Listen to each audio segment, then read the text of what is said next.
biadab sudah hukum Indonesia yang tidak pernah berpihak kepada kebenaran, tetapi hanya ditujukan kepada minoritas, terutama orang Kristen.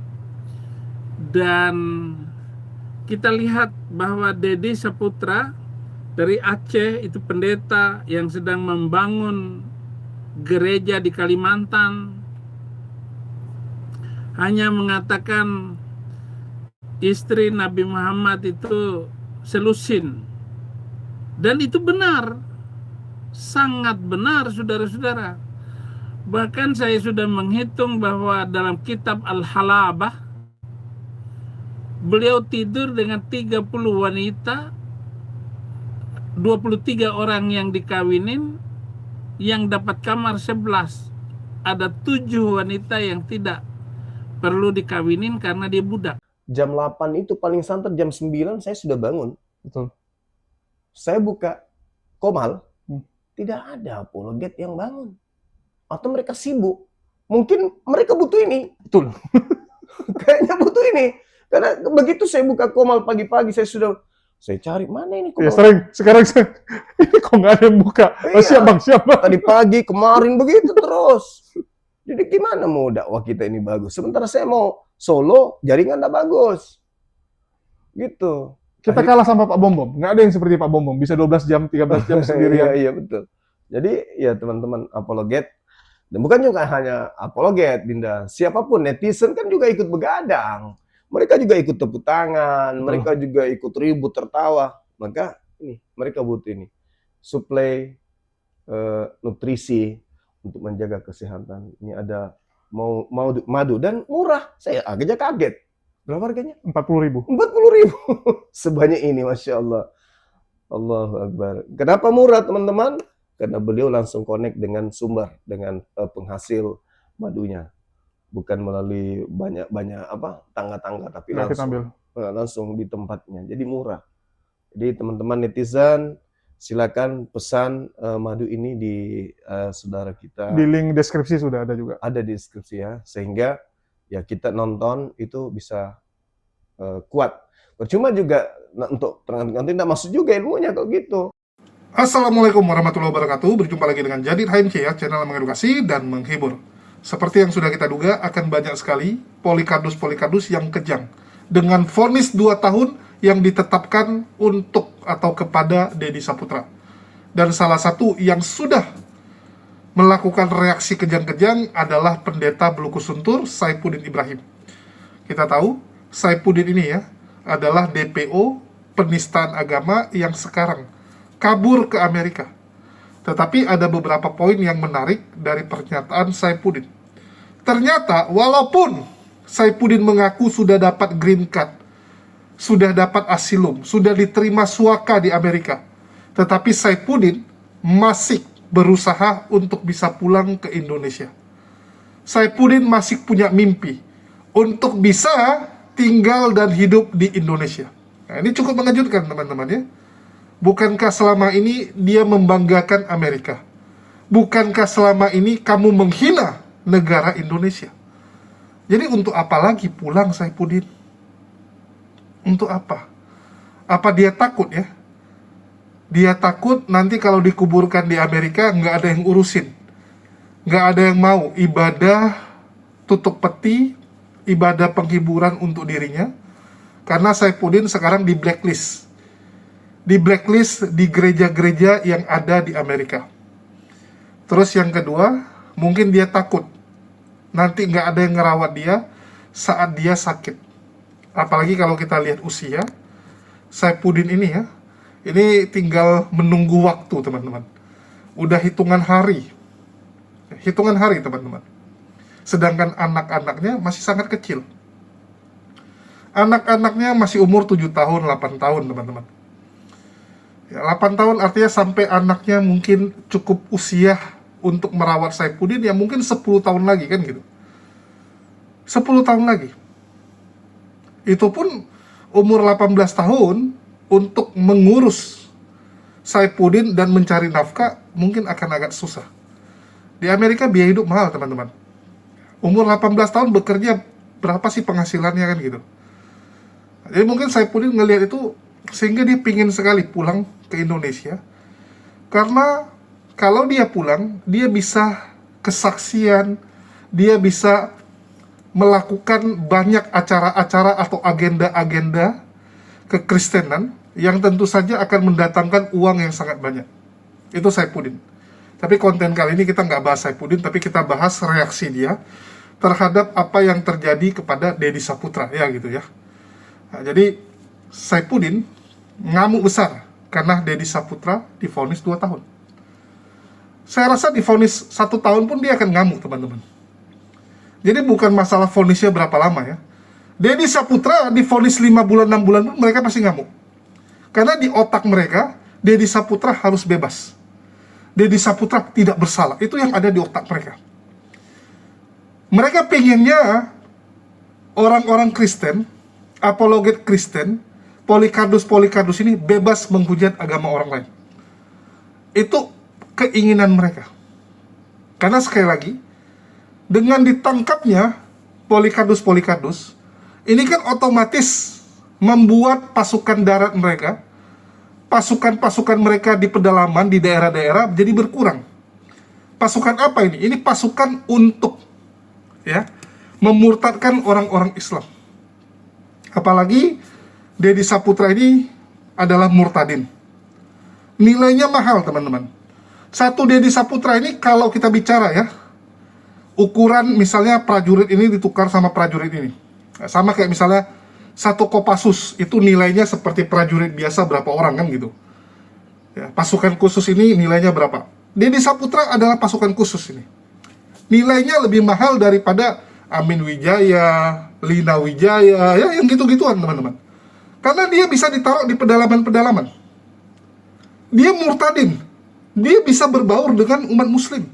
Dia bisa masuk ke lingkungan muslim, nyamar, dan mempengaruhi dari dalam. Jadi Deddy Saputra ini nilainya tinggi.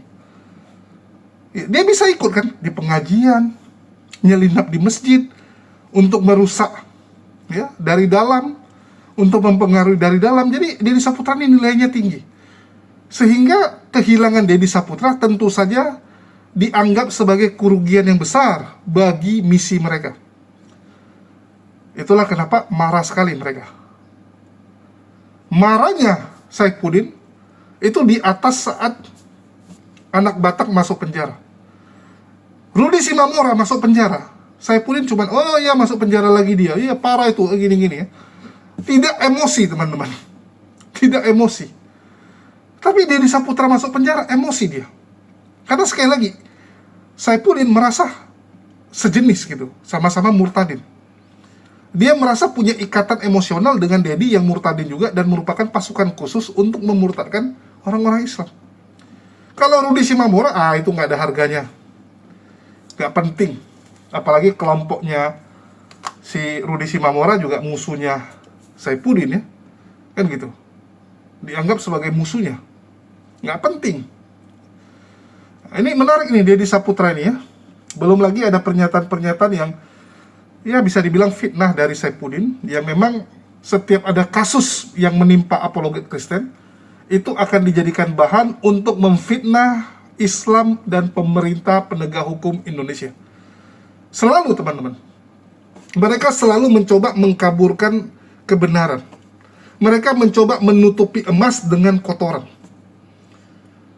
Mereka selalu menutupi alasan Deddy Saputra ditangkap itu kenapa. Mereka selalu mengkaburkan berita. Inilah kelakuan jahat Polycardos, teman-teman. Dari dulu. Faktanya apa, yang mereka beritakan apa. Selalu nggak nyambung dan selalu menipu. Selalu menipu umat Kristen. Saya kasihan lihat teman-teman Kristen yang selalu ditipu oleh Polycardos ini. Mereka terus memprovokasi umat Kristen agar umat Kristen benci dengan Islam.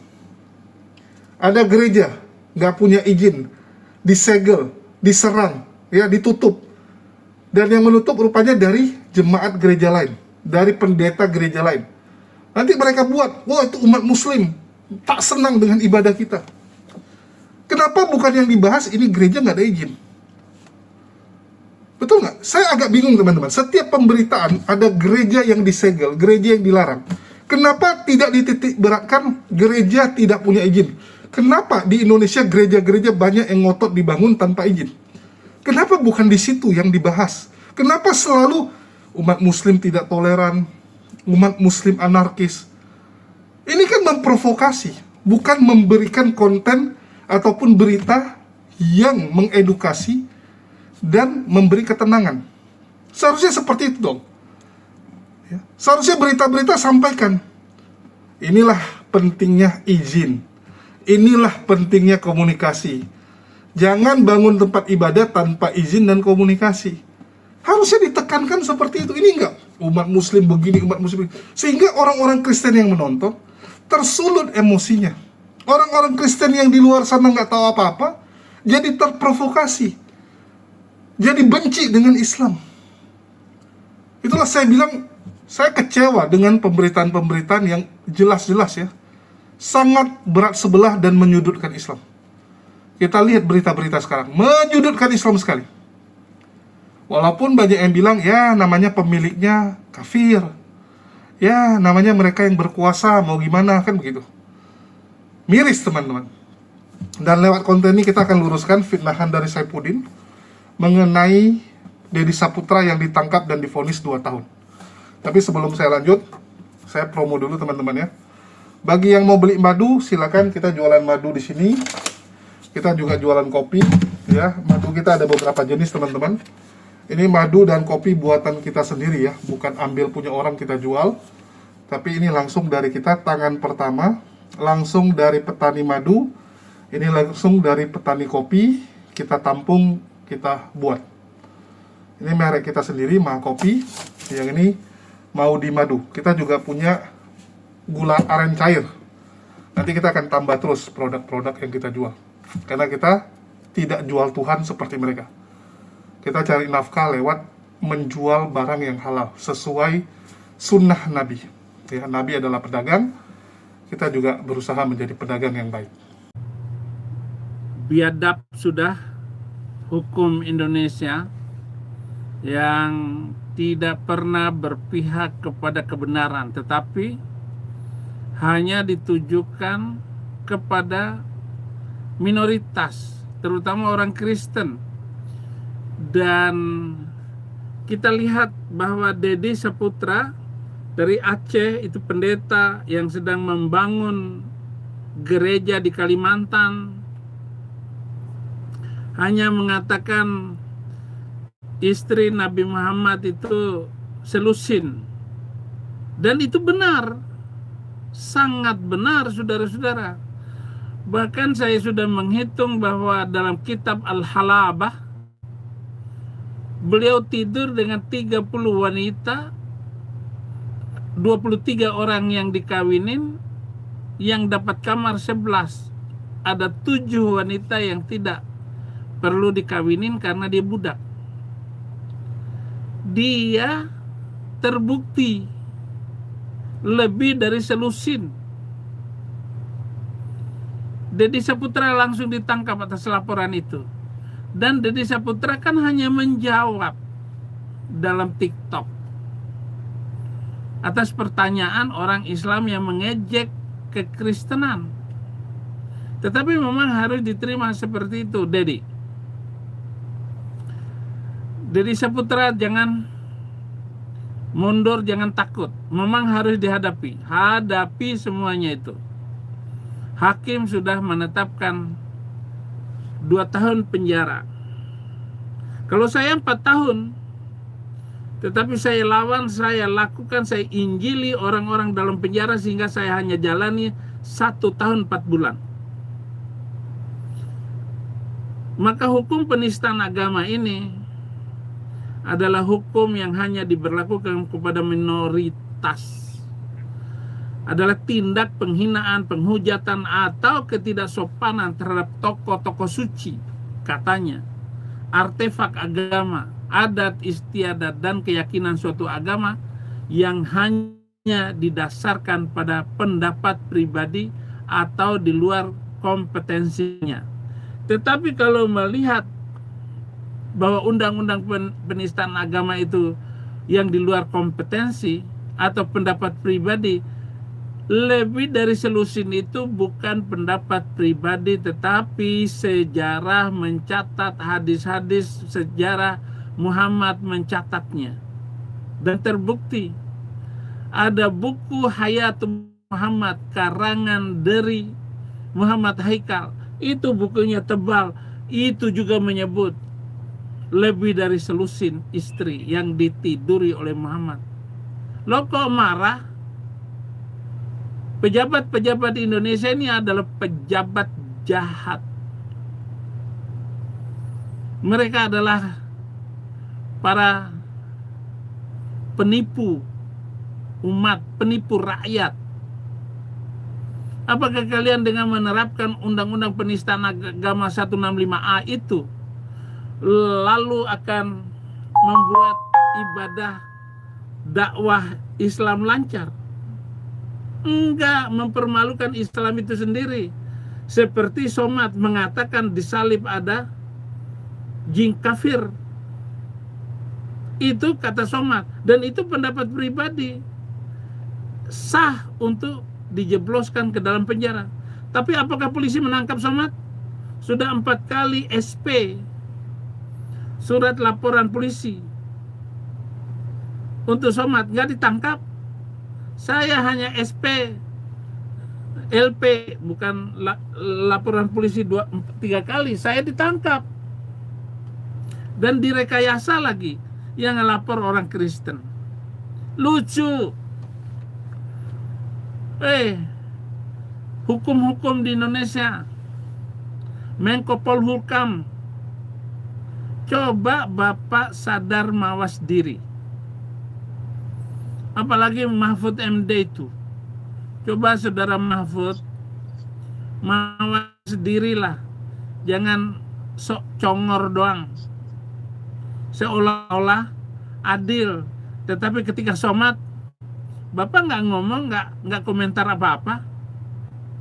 Di mana letak keadilan Mahfud MD kalau begitu? Di mana letak kehormatan kemuliaan MUI, Muhammadiyah, NU, dan organisasi-organisasi Islam itu? Giliran orang Kristen ramai diberitakan. Apalagi Deddy Saputra itu murtadin. Maju terus. Imam Murtadin Internasional mendukung kamu. Sabar saja, Deddy. Memang jahat ini bangsa. Orang-orang yudikatifnya ini jahat sekali. DPR, MPR yang membuat undang-undang itu juga adalah DPR yang on, amoral. Hakim yang menetapkan juga biadab, tidak beradab. Katanya kemanusiaan yang adil dan beradab, tapi kemanusiaan yang adil, yang tidak adil dan biadab. Di mana itu ketuhanan yang Maha Esa? Asal ngomong juga. Hakim itu adalah suara Tuhan. Tetapi apa? Tidak bisa diandalkan semuanya. Habib Rizik mengatakan kalau Tuhan lahir siapa bidannya? Itu juga adalah penghinaan. Tetapi tidak ada satu hukum pun yang dilayangkan kepada Yaman Plukusuntur ini. Coba saudara ingat baik-baik bagaimana Dedi ini langsung ditangkap gara-gara diviralkan di TikTok, di YouTube. Ya, sekarang viralkan omongan saya ini. Coba Al-Ayubi yang ada di bawah itu, viralkan, ambil itu video saya. Dan kalau kamu viralkan video saya, kamu mempermalukan dirimu sendiri. Kamu hanya mentertawakan saya. Silakan saya ditertawakan, silakan kamu menghina saya. Tapi akibat dari itu, saudara-saudara, akan lebih banyak lagi muslim yang pindah Kristen menjadi murtadin. Selamat datang dalam penjara, Dedi. Gak usah sedih, gak usah malu. 2 Timotius 1 ayat 8. Jadi jangan malu bersaksi tentang Tuhan kita Yesus Kristus, dan jangan malu karena aku orang hukuman karena dia, melainkan ikutlah menderita dalam memberitakan Injil oleh kekuatan Allah. Jadi adalah bagian dari penderitaan itu sendiri, kamu di penjara dan ditangkap sekarang, Dad. Saya bangga dengan kamu. Saya bangga dengan anak-anak dari Aceh. Fendi Usman, bangga. Saya sangat bangga dengan kamu. Saya bangga juga dengan anak rohani saya yang saya baptis di Bangka. Dan sekarang dia sudah memenangkan banyak jiwa. Lebih 150 muslim terima Yesus, sebagiannya sudah dibaptis. Menginjil terus anak-anak rohani saya di seluruh Indonesia. Ini adalah bagian dari perlawanan kita terhadap kebiadaban hukum yang diterapkan kepada minoritas ini. Jadi itu bukan hukum yang benar, ya. Dari tempat persembunyian ini saya harus mengatakan kepada kita semua, mari kita memberitakan Injil Indonesia bagi Kristus. Nggak lama lagi, dan kita akan melihat bagaimana perubahan yang besar karena kekuatan yang Tuhan berikan kepada Anda untuk memberitakan Injil kepada saudara muslim. Yang punya keluarga muslim, ajak dia. Sampaikan, bagikan video-video saya. Suruh nonton YouTube saya. Channel, subscribe sebanyak-banyaknya. Terima kasih semuanya ya. Penghinaan atas kami, minoritas, semakin disempurnakan dalam kegiatan penginjilan ini. Zuma yang ngomong semaunya menghina kekristenan. Nora yang menghina Tuhan kita Yesus Kristus. Atau siapa saja dari kaum mu'alaf ini. Kamu akan hilang sendiri dari muka bumi ini. Saya sudah melihat bagaimana Agustan pantatin Alkitab, ngek. Yahya Walontrong yang menghina Roh Kudus, ngek, dipermalukan di atas mimbar hari Jumat Idul Adha tahun lalu, ngek. Dan ingat, kalaupun kami ngek,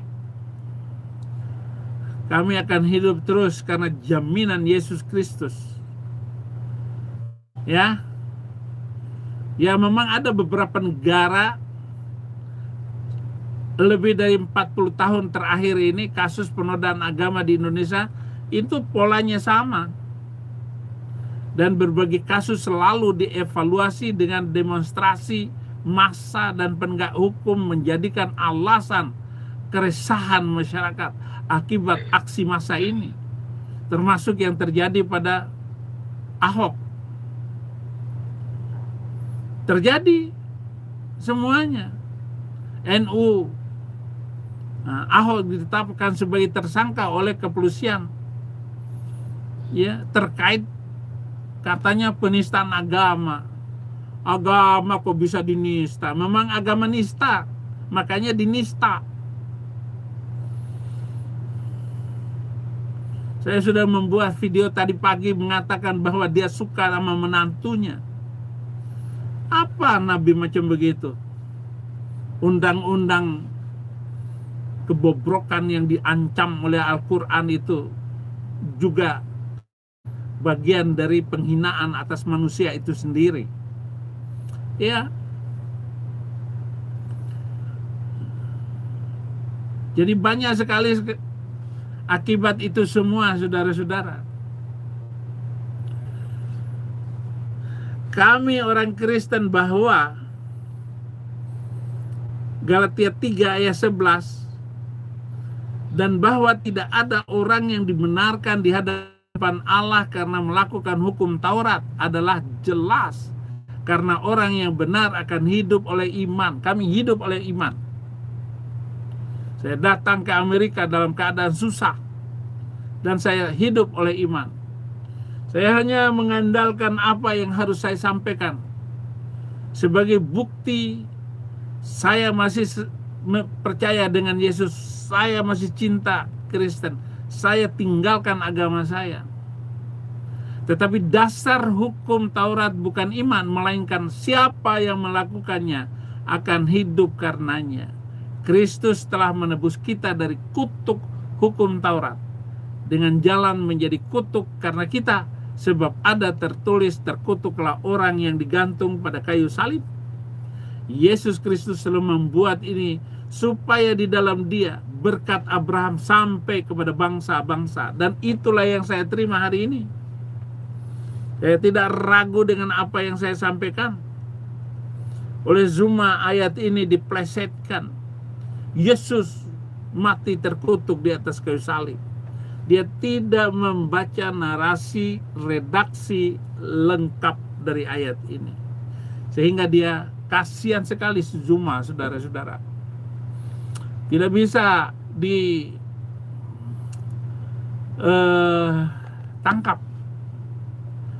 Dan dia sedang berdoa dan berusaha bagaimana mendatangkan Saifuddin Ibrahim dari Amerika. Dan dia mau menangkap saya. Dia bekerja sama dengan si Bunda Mila namanya. Ini wanita Pelku Suntur itu. Sudah pernah nelpon saya dan dia ajak saya makan di sana meluang. Mohon maaf saya tidak akan makan bersama kamu. Hei pengikut Arab. Ya. Kenapa begitu banyak yang undang-undang penistaan agama ini hanya ditujukan kepada kami, bukan kepada Muslim? Dan saya hanya menunjuk pada dua orang, Somad dan Habib Rizik. Kami selalu dihina dan kami terima keadaan itu. Ya. Bagaimana ini Pak Prabowo, Pak Presiden? Belum lagi masalah yang jelas-jelas sekali. Mantan Jampitsus yang ketangkap. Nah ini bukan sekadar masalah hukum, tetapi sudah masalah elit politik, siapa yang berkuasa. Orang Jokowi mulai dibongkar satu persatu. Pak Prabowo juga tidak kuat untuk menghadapi banyak masalah dalam negeri. Ya makanya saya minta Pak Prabowo, kapan saya dikembalikan ke Indonesia dengan jaminan bahwa saya memenangkan California nama Bapak, kok saya nggak dikembalikan juga? Pak Hashim, bagaimana janjinya itu? Jangan janji palsu, ya.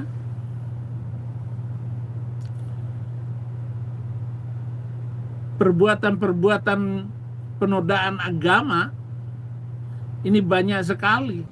Saifuddin mengatakan hukum Indonesia biadab. Ya, biadab hukum kita. Tapi dia masih ingin pulang ke Indonesia.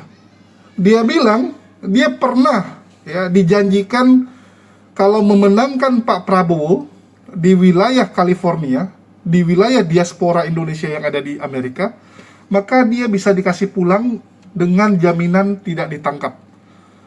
Pulang dengan jaminan tidak ditangkap, kasus hukumnya tidak diproses. Dan sekarang dia menagih hal tersebut. Yang janjiin kasih kamu pasti orang kafir. Itulah nggak dipenuhi. Saya yakin nggak mungkin Prabowo yang janjiin. Nggak mungkin ring satu Prabowo yang janjiin. Ini pasti dari kafir sendiri yang menjanjikan hal tersebut. Ya, dan itu kamu minta kan? Kamu minta, kalau saya bisa menangkan, saya harus dapat ini ya, gitu kan? Nah, dia yang buat sendiri aturan, dia ngamuk sendiri. Dan yang jadi pertanyaan, untuk apa kamu pulang di Indonesia? Indonesia tidak menerima sampah seperti Saifuddin. Dan kami bersyukur Amerika mau menampung sampah dari Indonesia. Kami bersyukur. Saifuddin itu bagi kami sampah, teman-teman. Loh, tapi Saifuddin ini kan penghujat. Kalian pengen dia masuk penjara. Dia tidak masuk penjara pun, di Amerika hidupnya jauh lebih menderita daripada di penjara Indonesia. Kan begitu. Dia di penjara Indonesia, teman-teman. Ya, dia masih bisa ketemu anaknya. Masih bisa ngelihat mutasi rekening, masih bisa mengontrol murtadin-murtadin yang dia kirimkan ke pelosok-pelosok.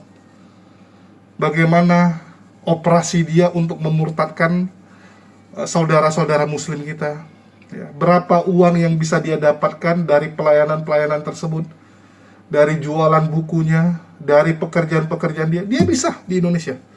Itulah banyak mafia-mafia itu, teman-teman. Malah kadang di penjara dia senang gitu. Yang pertama, lebih aman dari serangan mafia musuhnya, ya, dari musuh-musuhnya. Terus yang kedua, di dalam penjara dia juga bisa mengontrol, ya. Sedangkan dia di Amerika hidupnya menderita, harus ngurusin anak. Di Indonesia anaknya bisa diurusin pembantu, ART-nya bisa banyak. Di Amerika dia sendirian, capek dia bilang. Saifuddin mengeluh, ya, mengeluh karena mengurus 3 anaknya. Ingat kan? Nggak perlu saya tampilkan lagi videonya kan. Silakan ditonton di konten kita yang sebelumnya dengan judul Saifuddin. Bagaimana dia mengeluh. Oke? Jadi dia pengen ke Indonesia itu. Pengen sekali bisa pulang. Seandainya dia tidak ditangkap, pulang dia ini, teman-teman. Pulang. Karena dia sudah sangat tidak betah di Amerika, hidupnya sangat menderita. Jadi jangan berpikir orang yang kabur ke luar negeri seperti ini, hidupnya senang, teman-teman. Enggak. Allah berikan rasa sakit di hatinya, azab yang begitu perih, ya, pikiran yang tidak tenang. Itulah yang terjadi dengan Saifuddin. Tidak ada rasa damai dimanapun dia berada. Jadi dia merasa bahwa di Amerika ini dia nggak tenang, dan dia pikir pulang Indonesia dia akan tenang. No. Karena perasaan tidak tenang itu berasal dari perbuatan busuk yang kamu lakukan. Ini yang Saifuddin harus ingat. Terus yang kedua, dia mengatakan bahwa Deddy Saputra ini orang luar biasa. Dia seorang pendeta yang membangun gereja di pedalaman Kalimantan, ya. Dan dia ditangkap hanya karena menyebut istri Nabi Muhammad lebih dari selusin. Teman-teman Kristen, cek berita yang benar. Kalau ada yang bilang istri Nabi banyak, kita nggak ada masalah. Istri, ya. Tapi kalau bilang gundik-gundik Nabi Muhammad itu banyak, ini adalah penistaan. Kamu bilang istri saya banyak, kita terima. Tapi kalau kamu bilang budak, gundik itu wanita rendah, teman-teman. Ya. Orang kalau dibilang istri, marah nggak? Coba saya tanya nih, perempuan-perempuan Kristen di sini. Kalian kalau dibilang kalian adalah istri dari bapak ini, nama suami kalian, ya, istri dari bapak ini, kalian terima? Kalian oke, senang, karena memang faktanya seperti itu. Kecuali yang benci suaminya, ya, yang udah muak dengan suaminya, mungkin dia bilang, malu saya kalau orang kenal saya sebagai istri dari bapak ini. Tapi kita bicara normal. Orang senang disebut sebagai istri dari nama suaminya. Tapi kalau kalian disebut, kalian adalah gundik, ya, kalian adalah gundik dari bapak ini, dari suami kalian terima nggak? Pakai otak. Saya tanya kepada perempuan-perempuan Kristen yang menonton video ini, kalian terima nggak disebut gundik? Terima nggak? Menurut kalian tuh penghinaan atau tidak? Ya, itu aja sih. Masalah itu bukan gundik, itu istri sah, kalian sebut gundik. Deddy Saputra sebut gundik, masuk penjara dia. Belum lagi dia sebut Aceh adalah serambi Yerusalem. Itu penghinaan buat rakyat Aceh, teman-teman. Yerusalem, ya, tempat lahir, tempat asal dari ajaran siapa? Itu sama saja bilang orang Aceh itu Yahudi, teman-teman. Bagi orang Aceh disebut orang Yahudi itu penghinaan, silakan kalian cek. Beda dengan kalian, ya. Jadi jangan gunakan baju kalian kepada orang lain. Orang Kristen kalau disebut kalian orang Yahudi, bangga. Iya, saya senang jadi orang Yahudi. Karena Yahudi adalah bangsa pilihan. Ya. Keselamatan berasal dari bangsa Yahudi. Orang Kristen disebut orang Yahudi, senang pasti. Senangnya minta ampun. Tapi orang Muslim, ya, kalian sebut dia Yahudi, pasti marah. Pasti marah. Jadi jangan gunakan baju kalian kepada kami. Dan ini nggak akan nyambung, teman-teman. Kalian nggak akan bisa merasakan perasaan umat Muslim karena kalian nggak tahu. Karena kalian tidak tenggang rasa. Nah, ini harus balik ke sekolah lagi, kalian belajar yang namanya tenggang rasa. Kalian nggak tahu perasaan itu. Jadi Deddy Saputra memfitnah istri Nabi, memfitnah Aceh. Ini yang buat dia susah, ya, membuat dia tersandung kasus hukum. Saifuddin mengatakan apa? Deddy Saputra semangat, jangan mundur. Deddy Saputra kalau dikasih pilihan mundur dia. Masalahnya nggak ada pilihan itu. Ada nggak pilihan untuk mundur bagi Deddy Saputra? Nggak ada. Pilihannya cuma apa? Ya jalani. Cuma ada jalani. Coba dikasih pilihan. Deddy, kamu boleh keluar, ya, tapi kamu harus begini-begini. Dia lakuin itu, teman-teman. Akan dia lakuin. Tapi karena nggak ada pilihan, ya, sama kayak Yesus, kalian bilang, oh Yesus itu gini. Yesus disalib memang ada pilihan. Oh bisa dong, dia kan bisa perintah malaikat. Dia bisa menyelamatkan dirinya. Ya. Lah, tapi kehendak Bapa. Kehendak Bapa yang terjadi. Kalian yang bilang sendiri dengan mulut kalian, kehendak Bapa, dia disalibkan. Bisa nggak Yesus melawan kehendak tersebut? Nggak punya pilihan saat itu, teman-teman. Oke? Terus dia mengatakan, atau Saifuddin ya, mengatakan bahwa pejabat Indonesia adalah pejabat yang jahat, penipu umat serta rakyat. Ya. Lalu, saya rasa di negara manapun tetap akan ada pejabat yang nggak benar. Dan saya nggak mengatakan pejabat di Indonesia benar, no.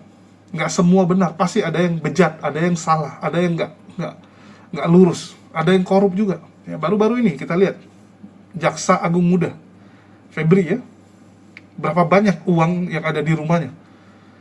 Kalau dia bilang, oh titipan orang, siapa yang nitip uang segitu banyak, teman-teman? Siapa yang mau nitip kepada temannya, ya, uang sampai ratusan M, emasnya tuh ratusan M, teman-teman.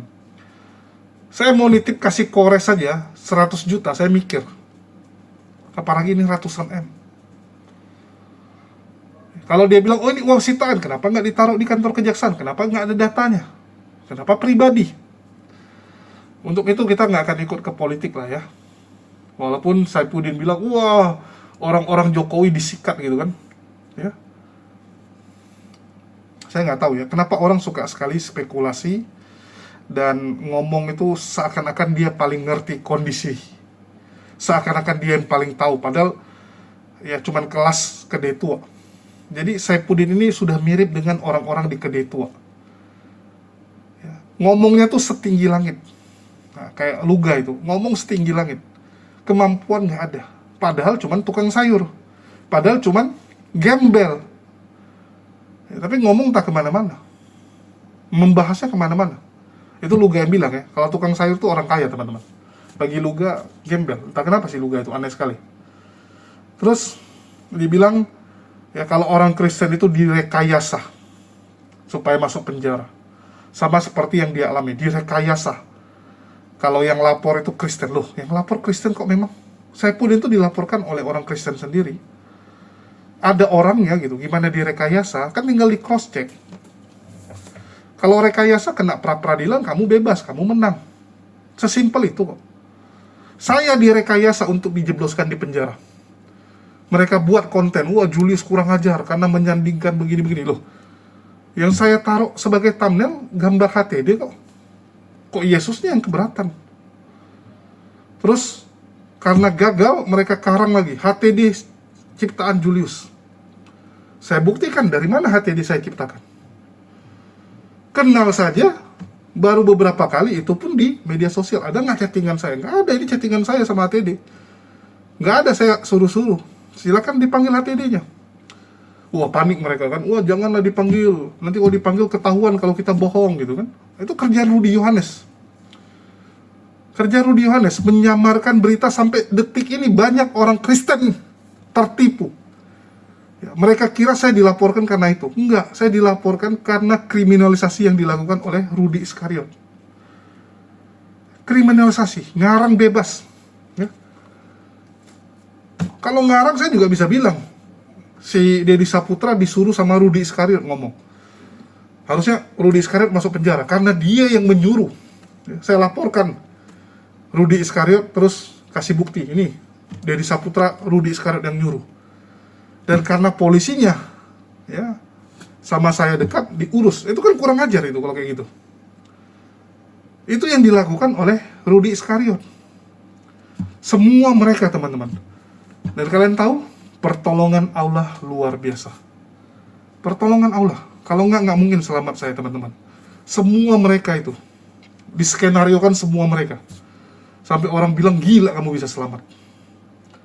Pertolongan dari Allah. Ya, bukan karena saya. Satu persatu orang mereka diganti sama yang lain. Ya. Luar biasa, teman-teman. Itulah kalau kita berjalan di jalan yang benar, nggak ada rasa takut. Dulu mungkin saya ada rasa takut sedikit, sebagai manusia wajar. Tapi begitu saya lihat kebesaran Allah, saya takjub dan saya serahkan hidup saya sepenuhnya, teman-teman. Kalaupun sekarang nggak seagresif dulu di lapangan, ya karena sudah berkeluarga. Ya, saya harus membagi prioritas dan waktu. Ya. Saya ambil contoh, teman-teman. Harusnya saya ke Bandung ini sekarang. Harusnya saya Goldian Kores ke Bandung. Tiba-tiba Goldian nggak bisa karena ada meeting. Padahal janjinya pagi subuh ini kita berangkat. Ya, kita berangkat ke Bandung, jumpai adik-adik mualaf dari NTT yang akan mondok di Jawa. Ya, mereka ini mualaf-mualaf. Kita mau interview, kita akan ngobrol tentang kampung mereka yang ada di NTT. Karena mereka ini kan bukan dari satu kampung, tapi dari beberapa kampung yang ada di NTT. Kita mau interview, mau tahu lebih dalam bagaimana kondisi di sana. Sudah janjian, teman-teman. Saya sudah janjian padahal, ya, dengan pengasuhnya, dengan ustadz yang membawa mereka. Tapi terpaksa tidak jadi. Kenapa? Goldian tiba-tiba ngomong ada meeting.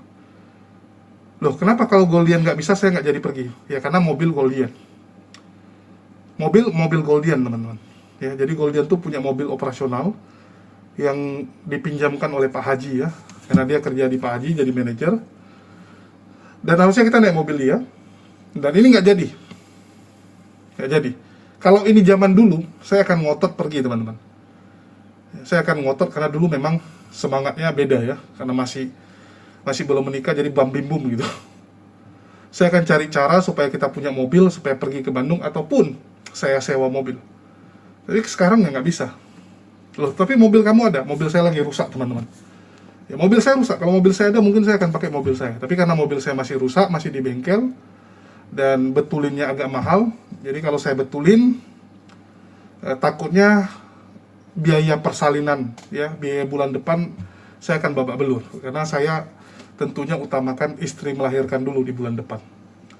Ya, istri melahirkan, belum lagi peralatan-peralatan kita juga harus siapkan, kan gitu. Nah, jadi saya korbankan, ya udahlah, nggak ada mobil juga nggak ada apa-apa, ya. Otomatis kelemahannya apa ya, kegiatan-kegiatan kita nggak bisa. Oke? Kalau zaman dulu saya hantam, teman-teman. Saya akan utamakan itu. Kalau zaman dulu saya utamakan. Tapi saya pikir makin kesini ya, memang apa ya, umur itu mempengaruhi cara kita mengambil sikap. Ya, mengambil sikap. Dan jujur, di satu sisi saya kecewa juga gitu. Kayak tadi subuh saya agak sedih, ya. Tadi waktu Jumatan juga saya mikir gitu. Kok kayak gini jadinya, ya? Bukankah kita berjuang di jalan Allah gitu? Tapi kok banyak hambatan. Yang sebenarnya ini kalau dari awal saya kasih ke Akang, Kang, ke Bandung kita, ada kerjaan begini. Pergi, Akang. Saya tahu betul bagaimana Akang, ya, kian santang. Tapi supaya Goldian semangat, ya kita ajak Goldian. Awalnya bisa. Malah jadi kendala. Aduh, kapok. Ya, dan di sini saya belajar, ya, bahwa ternyata ya, keinginan saja tidak cukup, teman-teman. Keinginan saja tidak cukup. Ujung-ujungnya ya Allah yang menentukan. Allah yang menentukan pergi atau tidak. Saya ambil contoh, dari minggu lalu saya berpikir gimana cara supaya mobil ini bisa diperbaiki. Supaya ada biaya untuk perbaikan mobil. Ya, sempat saya taruh kan, untuk perbaikan mobil. Qadarullah, tidak ada satupun yang mau membantu, ya sudah. Tidak ada yang peduli, ya sudah. Ya, saya mulai rasional aja lah sekarang gitu. Sanggup kita kerjakan, nggak sanggup, kita tinggalkan. Ya, jangan dipaksain. Karena sekali lagi, di Islam ya teman-teman, yang dipaksakan itu tidak baik, dan kadang-kadang kita merasa bahwa ini benar, tapi bukan jalannya Allah, tapi kita ngotot. Sebenarnya itu bukan sedang meninggikan Allah, sedang memaksa ego kita jadinya kan. Ya. Kita memaksa ego kita supaya Allah ikut. Nah itu yang nggak baik. Saya belajar di situ. Saya belajar untuk jangan seperti Polikardus yang menyetir agar Tuhannya ikut dengan keinginan dia. Ya, jadi tadi saya ditanya sama Kores, jadi nggak nih? Karena Kores masih berpikir, saya pasti akan cari cara. Ya. Dia pikir saya pasti akan, ya gimana cara lah, ada mobil gitu. Saya bilang enggak. Ya. Saya berasa tunduk, ya, saya belajar tunduk atas instruksi dari Allah. Dan sekali lagi, Allah kita maha besar teman-teman. Kalau Allah berkehendak, gampang. Dari mana saja akan ada pertolongan. Tapi karena memang artinya ini tidak diridhoi oleh Allah, perjalanan kami ke Bandung ya tidak diridhoi, artinya ya tidak terjadi. Ya, Allah kita luar biasa, kita tinggal minta kan, ya Allah, saya mau perbaiki mobil supaya saya bisa jalan nih dalam misi dakwah begini-begini. Apalagi tanggal 24 kita mau ke Jawa Tengah, ya, mau ke Jawa Tengah. Untuk apa? Safari dakwah lagi, mengajarkan bahaya misionaris pemurtatan di daerah-daerah. Yang dimana banyak jemaat-jemaat masjid yang ada di sana itu nggak nonton debat, jadi mereka nggak tahu informasi ini. Jadi kita akan langsung jumpai mereka untuk share. Tapi ya Allah berkehendak lain. Ya, Allah berkehendak lain bahwa ini tidak mungkin tidak terjadi. Sekali lagi mungkin ya. Kalau yang Jawa Tengah masih ada sisa waktu. Kalau yang Bandung sisanya cuma hari ini, nggak bisa lagi karena mereka sudah harus mondok ya. Jadi mereka dari NTT datang terus disebarkan di pondok-pondok yang ada di Jawa Barat. Rencana besok pagi mereka sudah harus berangkat naik bus masing-masing untuk ke pondok-pondok. Jadi nggak ada waktu untuk kita ketemu kalau saya nggak berangkat sekarang. Ya. Jadi mungkin itu aja yang bisa saya sampaikan mengenai bedanya kita dengan Polikardus tersebut. Jangan kita seperti Polikardus ingin selalu seperti yang kita inginkan. Sekali lagi teman-teman, belajar untuk peka. Belajar untuk tahu mana pilihan dari Allah, mana yang dari nafsu kita sendiri. Dan saya sudah rasakan teman-teman, kalau itu dari Allah, jalannya mulusnya luar biasa. Nggak perlu kita yang ngomong, tiba-tiba ada saja. Ya, saya pernah tuh pengen makan sesuatu, saya nggak ngomong di live. Kalau saya ngomong mungkin ada yang nawari. Tapi saya nggak ngomong, tiba-tiba ada yang WA. Loh, kok bisa pas gitu kan? Nah, itu kalau dari Allah. Oke? Mungkin itu aja yang bisa saya sampaikan di kesempatan kali ini. Makasih buat teman-teman semua. Dan buat Plukus Untur, ya, nangislah terus. Kamu nggak akan pulang menurut saya ya. Kamu nggak akan pulang, bahkan mayatmu pun tidak akan diterima di Indonesia. Menurut saya. Tapi ya kita nggak tahu. Bisa jadi dia bertobat ya. Bisa jadi dia bertobat. Kalau dia bertobat, alhamdulillah. Kalau enggak, ya kamu akan terus menderita seperti itu. Karena sekali lagi ya bukan saya mendahului, tapi memang para penghujat-penghujat ini pasti akan dipermalukan di akhirat maupun di dunia. Itu janji Allah. Ya itu janji Allah, jadi nggak ada masalah kita ngomong. Oke, sekian dari saya. Makasih buat semuanya. Di akhir kata saya ucapkan wassalamualaikum warahmatullahi wabarakatuh. Jangan lupa beli kopi dan madu kita, link pembelian di deskripsi.